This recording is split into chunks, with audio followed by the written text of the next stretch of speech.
Hey, I got something else today. I have a D3s and doesn't have power. So we're gonna try. I will try to fix it. I just I did a quick check on it, but I'm gonna do it now just to show you what I'm doing. Sorry, I'm a bit beaten by the weather, so my nose is closed. So when I put power to this camera, come on, it says nothing. I don't have any kind of reading, absolutely nothing. Like if I touch buttons, if I try to power it on, doesn't get powered. So this is almost a clear sign that the camera has some issue with the DC power unit. I have a replacement already, a DC power unit replacement, just in case. Yeah, I'm gonna show you how to open up this camera and replace the power unit, if it's the case. These cameras are very well made. All this category gamma of cameras. This is the top gamma of Nikon's, but the same as Canon's or Sony. I don't know if Sony doesn't have. So this is top of their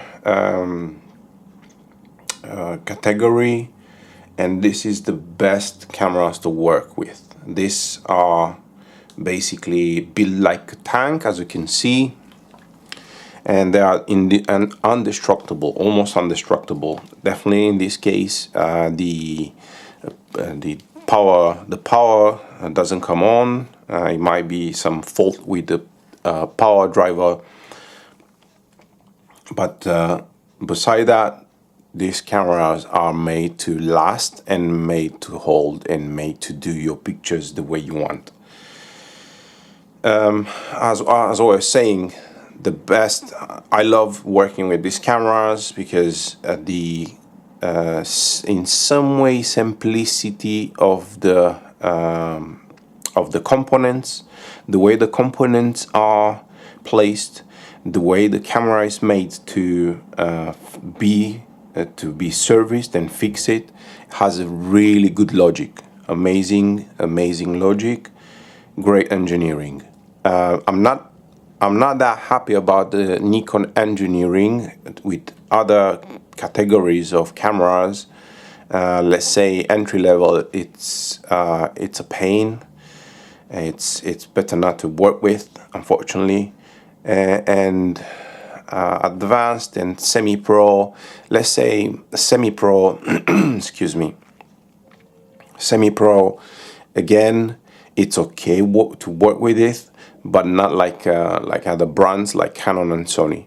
I don't have much of experience on Sonys. I opened some Sonys. I do like the engineering of Sonys, but boy oh boy, Nikons are a mess in terms of engineering.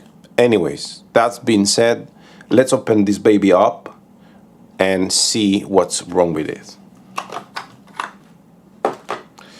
So definitely you need to have some knowledge on this. This is stuff that has lots of value and you cannot play with it.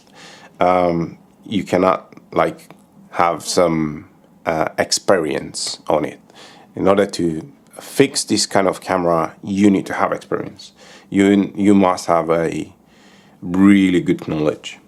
Even though that doesn't necessarily mean you cannot is unfixable by someone that doesn't have experience in this field. But nah, I'm gonna eat my last words. You need some experience, good experience with it. Okay, so first thing first, I'm gonna need to take off the rubbers. Unfortunately, rubbers on Nikons are a mess. Again, Nikon doesn't do a good thing.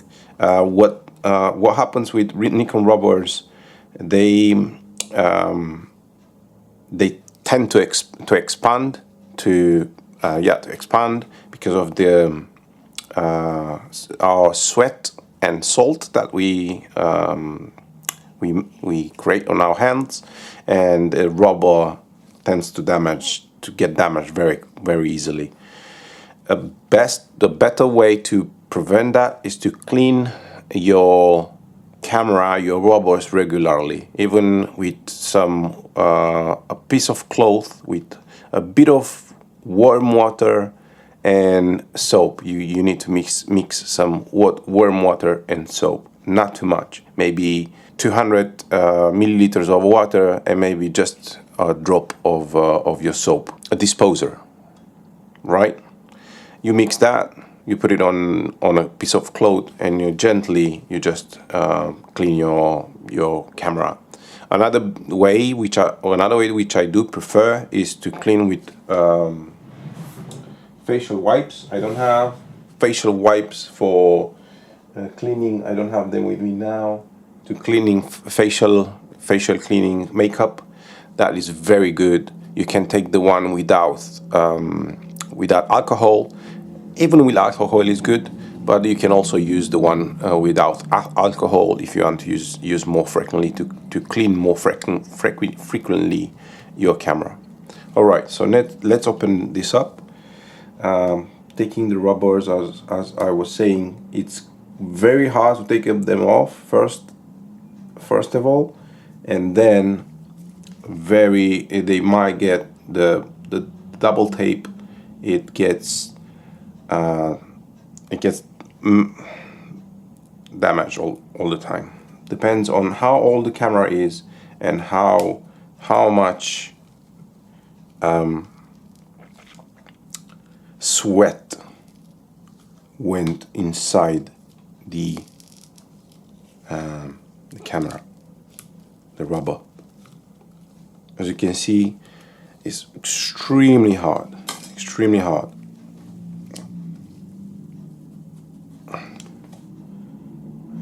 Almost cannot do it. And at the same time, I'm trying to keep this on camera. Because there's a bending point here. That's why.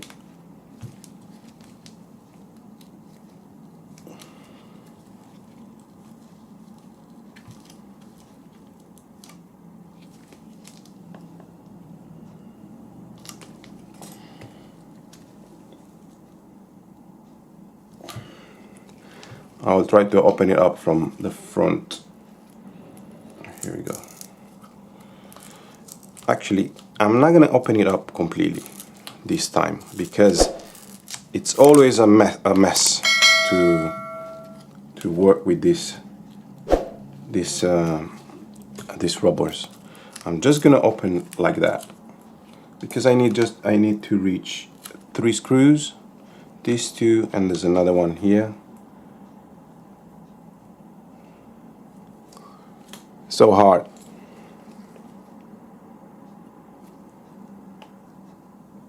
The good thing, no one opened up this camera,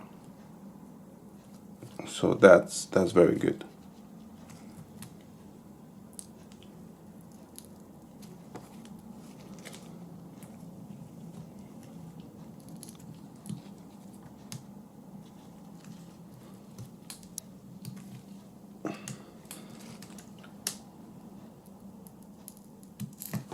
Here we go. Man, that's hard.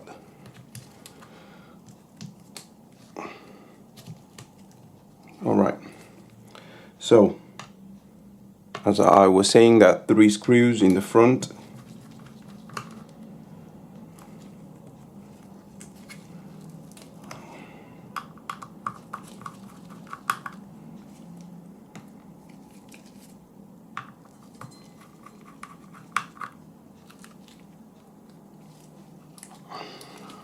One on the side here. I do like when I open up cameras for the first time, because at least I'm not gonna have any surprises. Right. So that's the cover. Is the button cover. As you can see, this one opens up differently than the others. The ones I used to open to work with Canons. And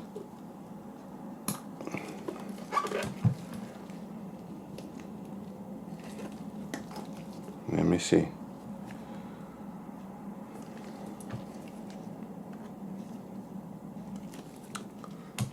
Oh man.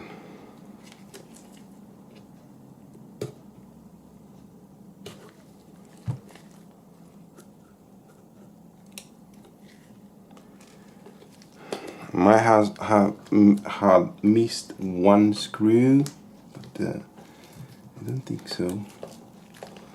I remember this one has 3 screws. Maybe because of this.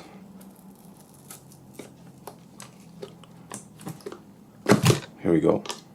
Right. Must be very careful because there's a flat cable here.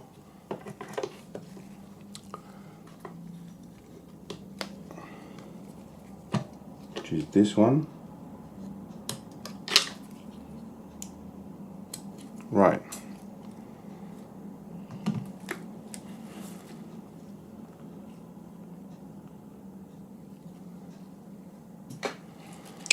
And now we kind of reach, not yet, but I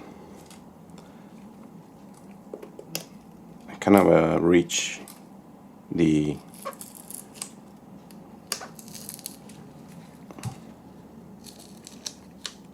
actually I kind of see something but not reach anything yet.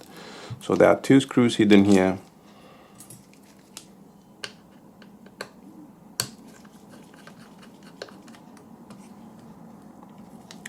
And now I'm preparing to take off the back of the camera. Usually I like to take the rubbers off, but on Nikon's is not that pleasant, so you need to leave the rubber on.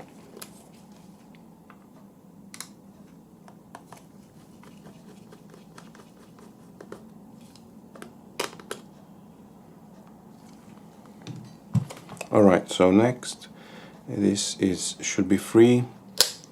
I'm just trying to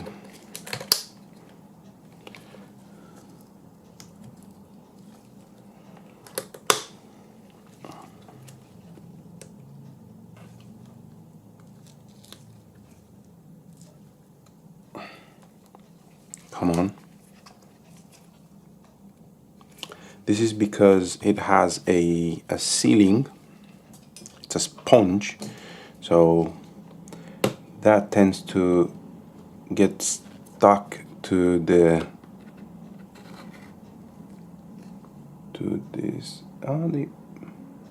unless I miss something, but oh yeah, this stuff must go away.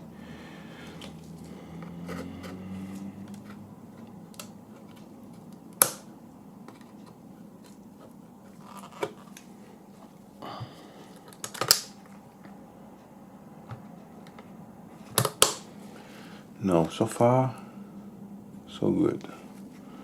It's supposed to be like that. This is the hardest part.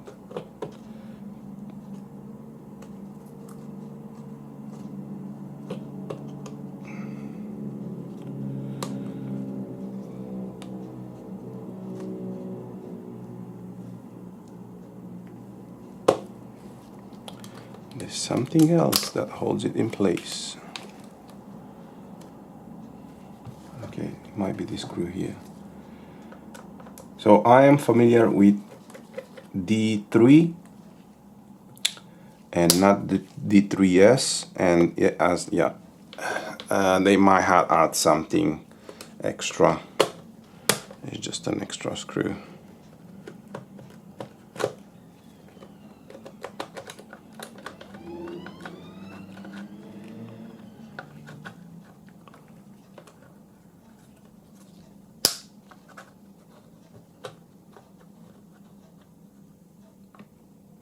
does it hold this in place?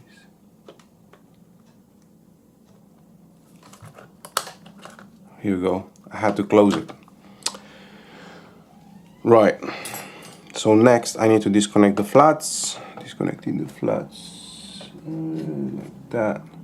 This on Nikon, at least on these models, the whole this in this period when these cameras were built,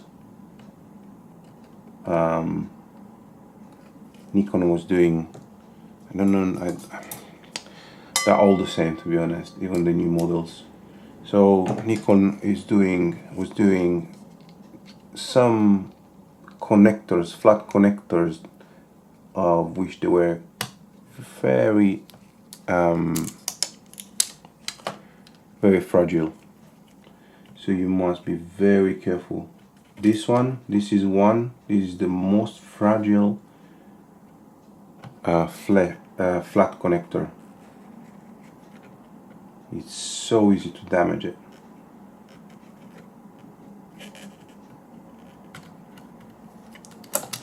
Here you go.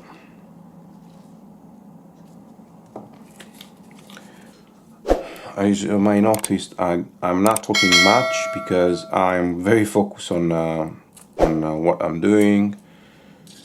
As I said, I have experience with these cameras, but I don't like Nikons as much as I do like Canons, for example. Still, I think someone opened this up, or at least, no, I must say this camera wasn't open, but this trace of some trace on fingerprint trace here, I believe this is during the assembly. Okay, so I'm going to show you a few things. In order to replace the power unit, I'm going to need to disconnect motherboard, the card readers, and the power drivers is here. DC power unit is here, but in order to disconnect it, I need to disconnect, as I said, the other components. One thing I'm going to show you, for example, look how easy it is to replace the card readers. Just disconnect these two screws.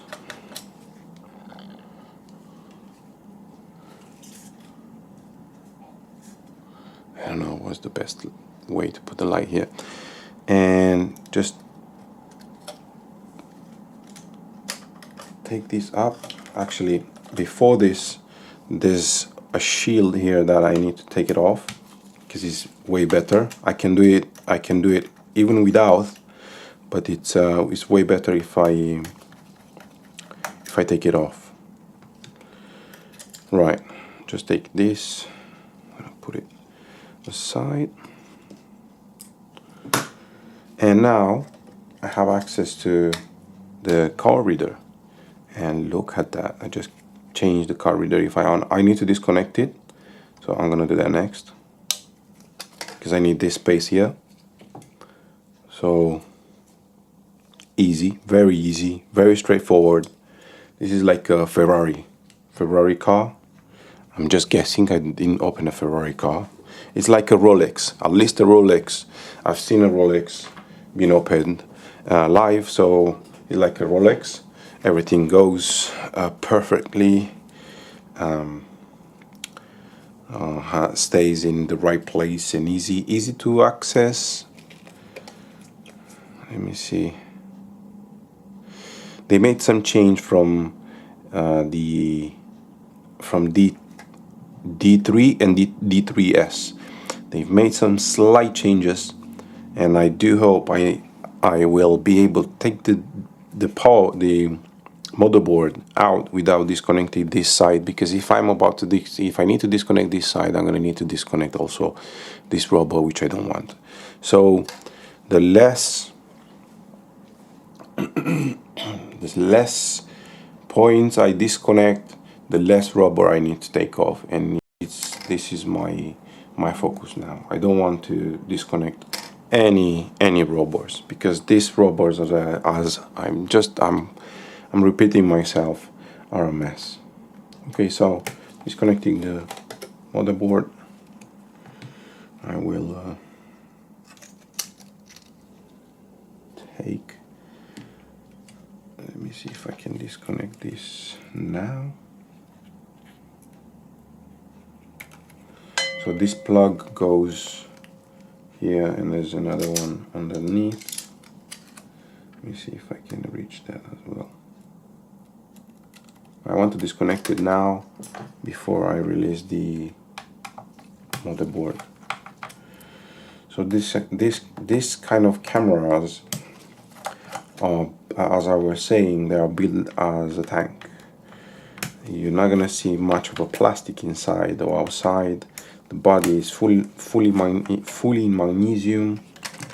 For those that they don't know, magnesium is a very good material, very resistant. It is a bit heavier than plastic, but that's a very good robusticity, very robust, and can hold all kind of environment and stress. So that's the motherboard.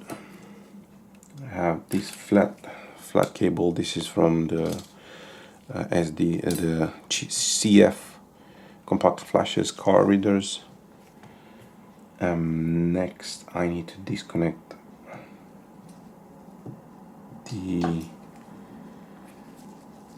stuff, the connections.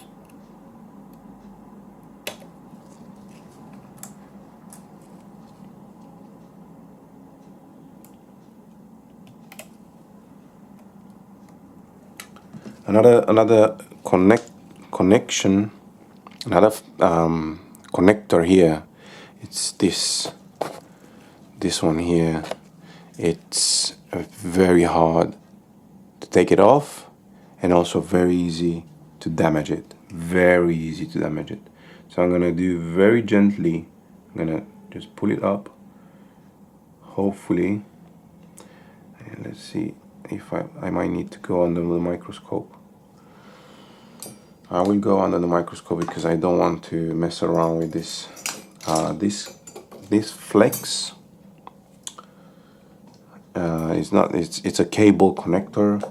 This one most of the Nikon has, not the entry levels, but also they use it on semi-pro level, and honestly I don't like it. Once you open it, tends to bend. I'm trying to change my plastic tool because it's damaged, and I want to work with a good one. Here we go. So I was saying what I was saying. So this connector, let me see if I can do it now. I'm not confident. Oh, it's slightly coming off. So these connectors, if you don't know how to take them off, you're gonna bend them and you're gonna damage them. So I'm just wobbling it from one side. I disconnected from one side. I'm trying to do the same from the other side. Very hard to me because I'm trying to show on camera as well. So in the same time I'm trying to be very cautious. Let me put it this way, it might be a bit better. Can you see this on camera? Yes. Okay, I have better. So now that I create an opening, a slight opening there, I will just insert my tool and just push all the way inside, and I create a gap, and I do that again and again very slowly until it comes off. Here we go. So these ones are the most dangerous on all connectors. The most dangerous. And honestly, I hate them.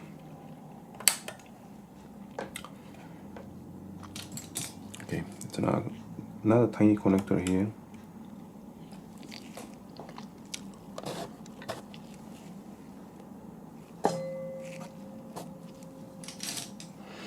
One thing you need when you do this kind of work with these cameras, loads of patience. Loads of patience.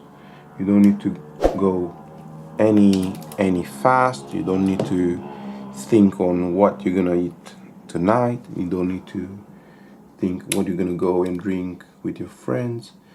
You need to do your work, and after that you can decide. But while you're working on this, you must be very focused. Okay, so there's another connector here on the D3, another D3s, doesn't have it. So I'm gonna disconnect this and see if I can. I might need to go under the microscope, but let's see. Here we go. We're not gonna put it back, I'm gonna go under the microscope. And let's take off the last screw that holds the PCB. This comes off. Oh, there's another connector. There's another connector that this camera has, and the D3 doesn't have. Is this one here. Probably this is for the microphone.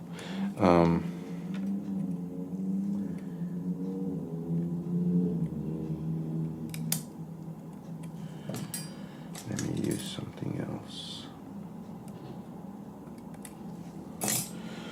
Right. So the PCB, it should be free at this point. I feel something that holds. Probably. Yes. Here you go. So this is the D3s PCB. Be heavy. Right. So now I've reached I have enough room to pull out the DC power unit, and it's held by 2 screws, one here and another one here. But before, actually 3 screws, but before I do that, I will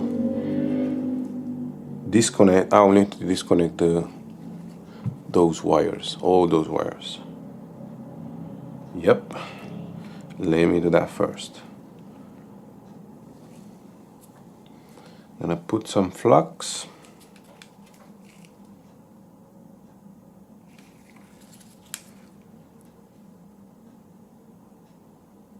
All around. And I will disconnect the wires. Turning on my soldering iron. By the way, I do have a picture, but the picture I have is of the Nikon D3, another D3s. I'm gonna take another picture just as for reference. Now I can disconnect all the wires.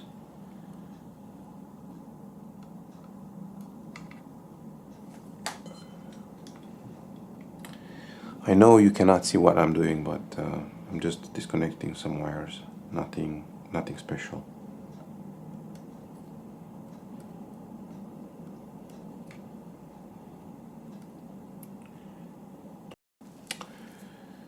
Each 30 minutes my camera turns off, stops the recording, and I need to remember to turn it on. Otherwise I risk to talk by myself without having any recording, which happened in the past. Okay, so this is free now. Well, I still have a flex here, but this is easy.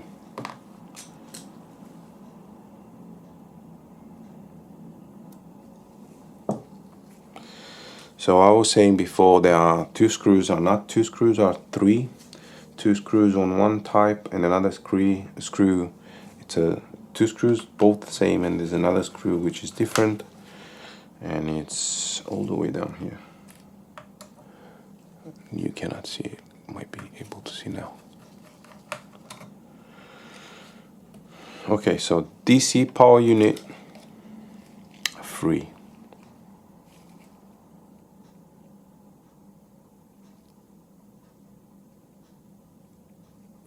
So I will replace it.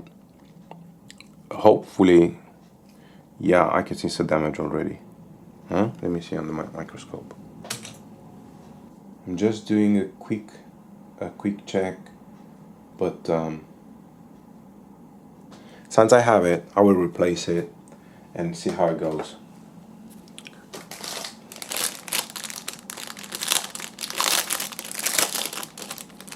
Basically, this is the same. If we go to check the serials, they have some serial 1S598-105-1. This one is the same serial, so basically are the same. Also on the back here we have 1S598-014-2, and are basically the same. Right.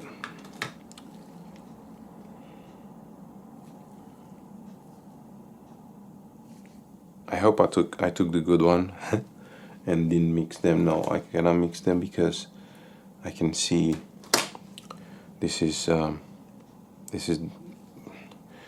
brand new, but it's different. It's new. So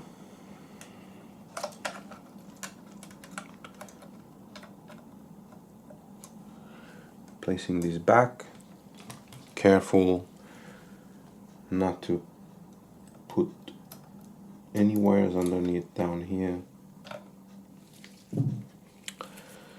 Screws back.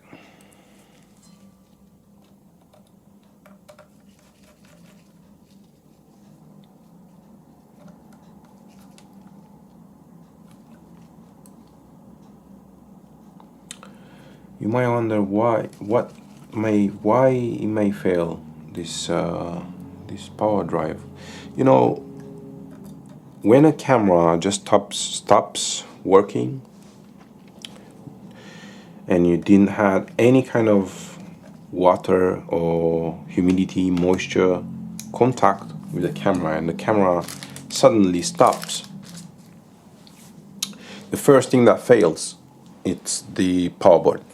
There are different reasons why the power board may fail, but also may fail because some components are failing, and also there might be some in the moment of while the camera is used, there might be some heavy usage. Let's say the camera has two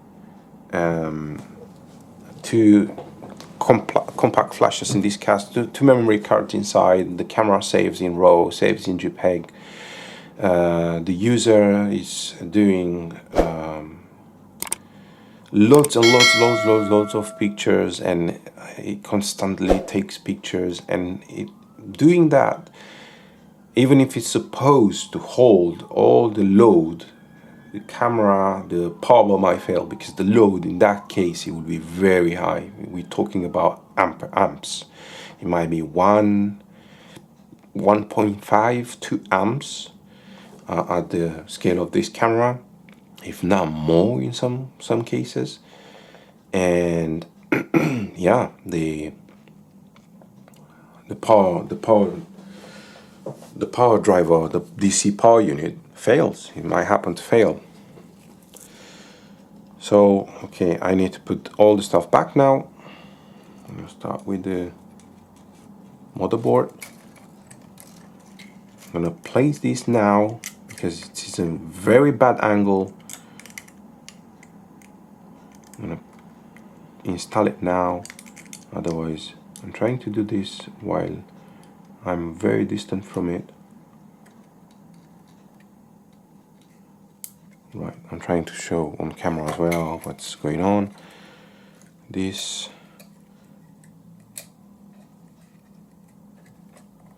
and this and this and this and that. As I was saying, there's no rush with this. When this happens, when you have to work with this kind of a cameras, there's no rush.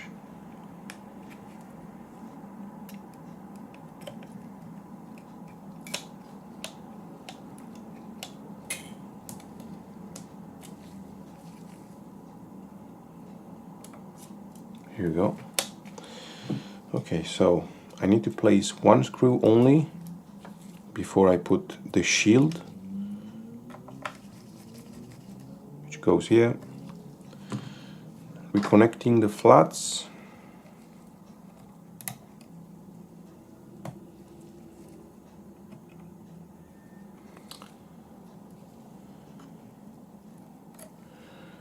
I'm gonna put the tiny ones first.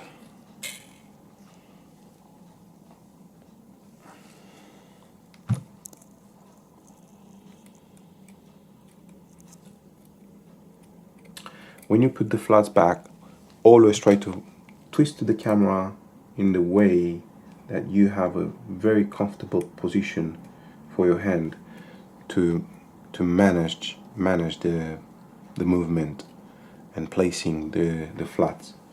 Otherwise, you're gonna risk to damage them. Okay, I kind of prefer to put this under the microscope, but let's see how it goes. If I go very gently, I'm gonna have a quick look to see how it looks under the microscope. Even if I put it seems to be okay. Actually not. Here you go. That's why I prefer these tiny things to do them under the microscope, and definitely you need to have a microscope for any kind of work. Okay, so this is closed. Since I am about to put this, when I put it back, I prefer to use some lubricant. It's an electrical. This is an electrical contact cleaner, electrical contact cleaner, but not only has a bit of it's a bit oily, and that helps a lot to put back this kind of connections. For example, it helps to put them back without too much force. So I'm gonna drop some of this.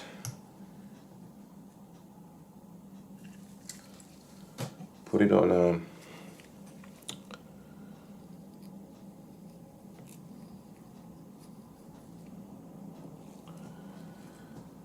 okay, and just pass it over here and pass it over the contact. And let's see how it goes now.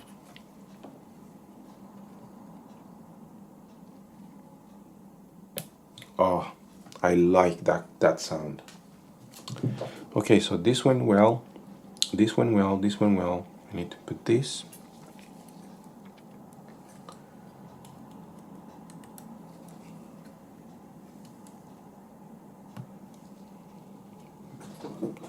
Which it's okay, it's back in place. I need to put this. This is not the right screw, the right tweezers. The best tweezers for this kind of work is this. It's a bit bulky because I have this rubber on top of it. It's a bit bulky, but here I have enough space. For example, here I don't have. That's why I wanted to put that first. So you can managed to put this in the right position. Let me see.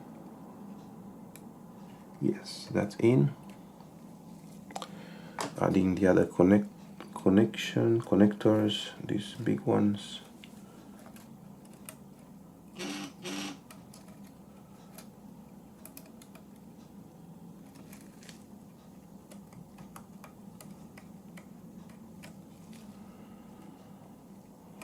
And the other one.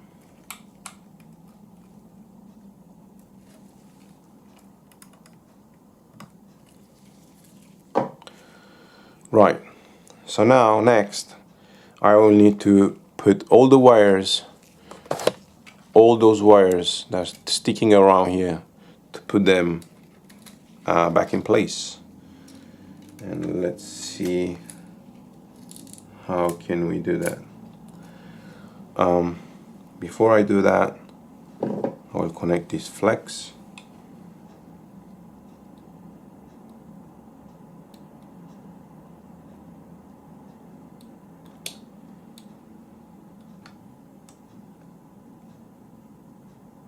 One thing that I can notice from this professional cameras is that the flex, not only the flex but all the components, as you can see, look at this power driver, how big it is. And let me see if I have any. I don't have the new ones on the, I have an old one. So this is the power driver. Just it does just look, it has really big components. This the transistor here. It's, and basically there are two circuit boards here.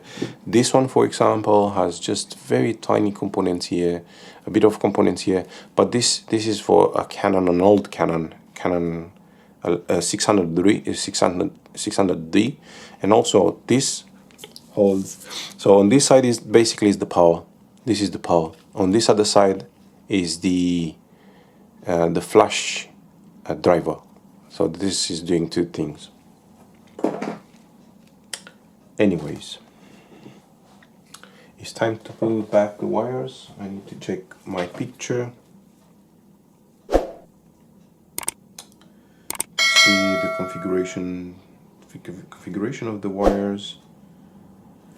Okay, so I started from this point to this point, from right to left. Let's say I'm gonna start now from the left to right,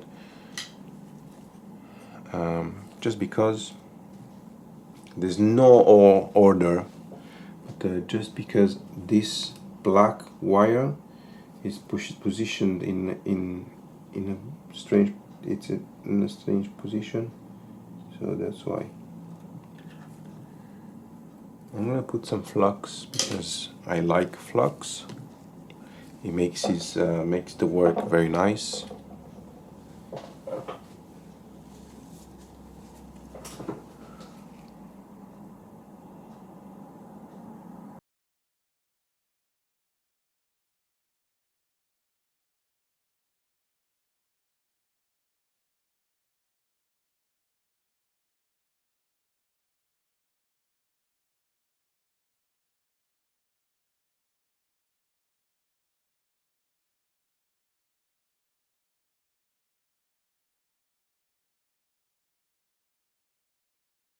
I don't know if you noticed, but I'm staying a bit distant because these wires are very soft and get damaged by heat very easy.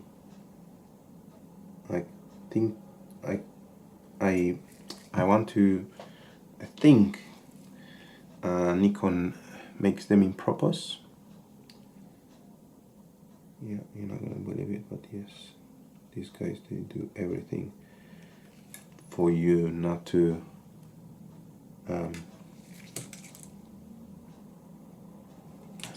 work on their cameras. Oops.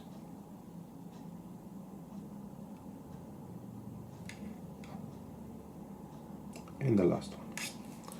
Alright, so we have our connections. At this point, I could also check to see if there is any improvement if I put the power, because if I put the power, let me put the shield, and if I put the power, I don't need to turn it on, I just need to see if the camera gets any signal. I'll put this back on.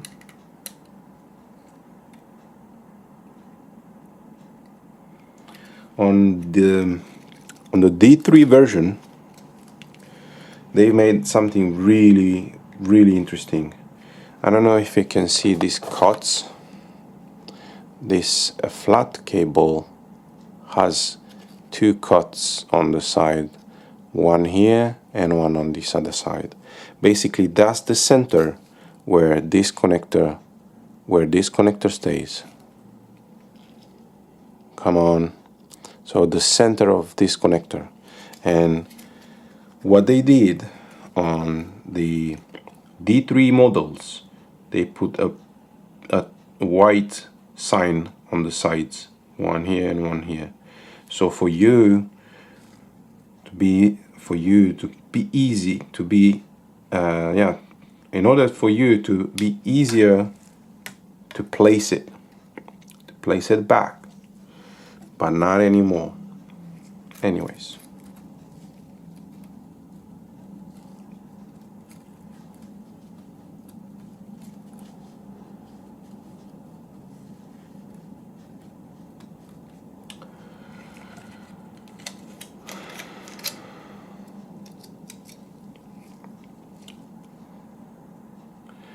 check connections before I put everything back.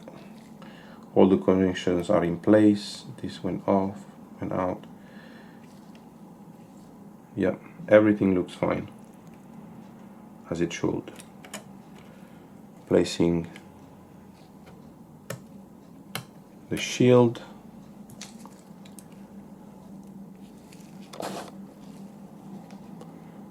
Putting the screws back.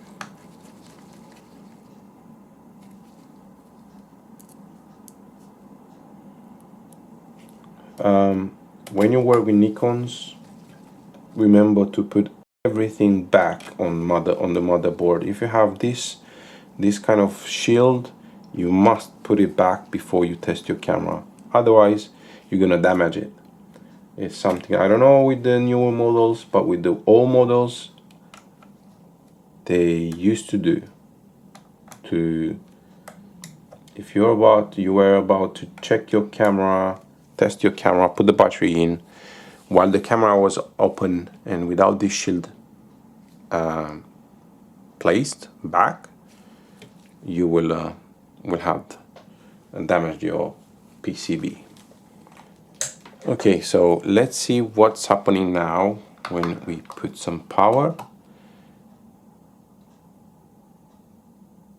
There's a short somewhere. Yep.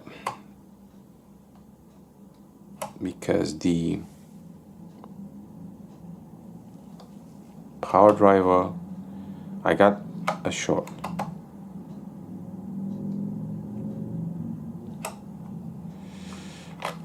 Let me see. Yeah, there's a short somewhere. There's something worse than there's something else at this point that is going wrong with the camera, and I don't know what that might be. It might be some damage on the motherboard, and I will need to check. But this is not a good sign at all. Instead of having the check,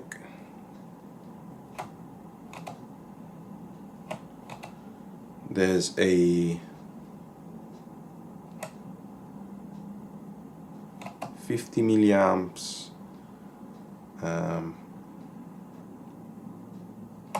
constant drainage 100, sometimes goes to 100 milliamps. So I will need to do something else to check with it. This is not a good sign.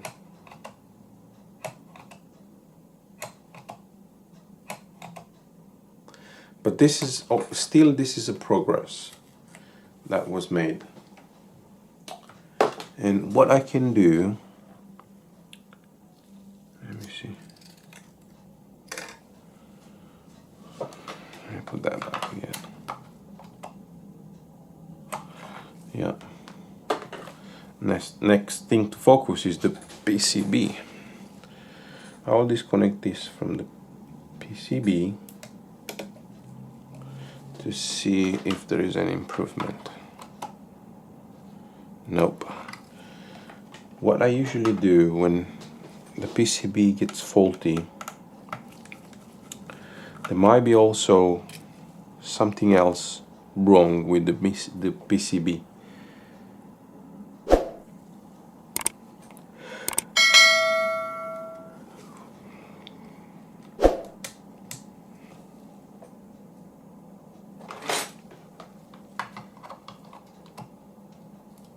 Yeah, definitely some short somewhere, and I don't want to force it too much, because if I force it, I'll risk to damage the new power driver, power unit. Okay, so I will have a look. I will disconnect everything, but I will put the shield back because this is important. You might need to have a second video for this. Science now is getting like deep waters. We don't know what is going on, what might be wrong with it. Okay, I'm gonna put, since this is metal, I'm gonna put the screws back, and in this case I can have a better access of what's going on here. So I disconnected this. I will disconnect this too. I will disconnect some flats to see what is it wrong with it. And also I will disconnect, there's another flat, the flat that goes on the top here. Oh, by the way, there's another board up here, and I might need to replace that too. Because the power board communicates with it.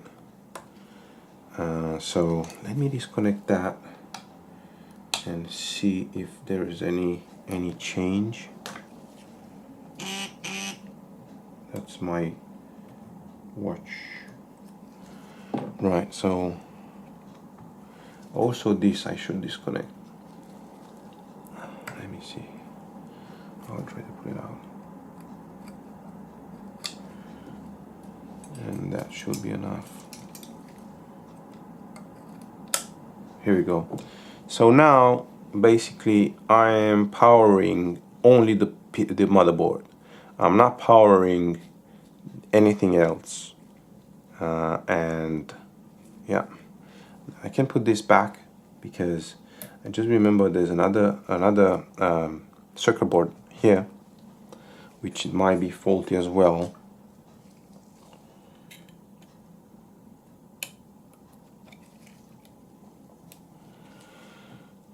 Okay, let's see. So before I have 50 milliamps, and let's see now.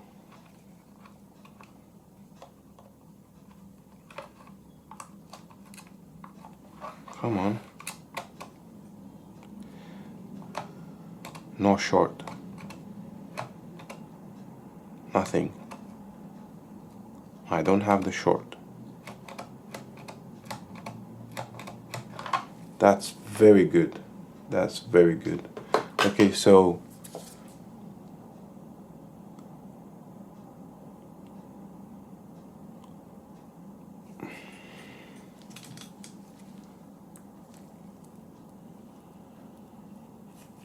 Let me do this again. I forgot this. I completely forgot it. I just talked about it and I forgot it. Because these are very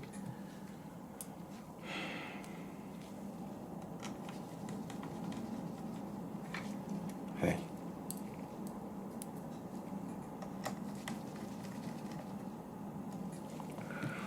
Okay. I get 10 milliamps reading. Which is not much. But I need to chat. I need to think, and I will replace that part there. And I need to check because since this is for this is D3s, I have it for the D3 version, not the D3s. So it might be different. I need to check on the parts list. I'll do a research and then I will come back and give you an update. I think we are getting to the end of this video, at least for now. I've reconnected this flat here, which basically this communicates with the top board, which the top board, the top circuit board is like this, but this is for the D3, and I've checked as I was saying, I've checked the parts list, and unfortunately it's not the same. It's a different, apparently it's a different part. At this point, and I'm pretty much sure because I reconnected this flat here and I get the same problem. I get a 10 milliamp load, between 10 and 50 milliamp load, short load on my power bank. And at this point, because this is connected here, it's connected with the top board, I need to understand what's going on, but definitely not for now. I will stop this video here, and I might come up some other time, but let's see. Meantime, just remember to subscribe to the channel, put a thumbs up if you like what you see. At least I do hope you've learned something, and see you in the next one.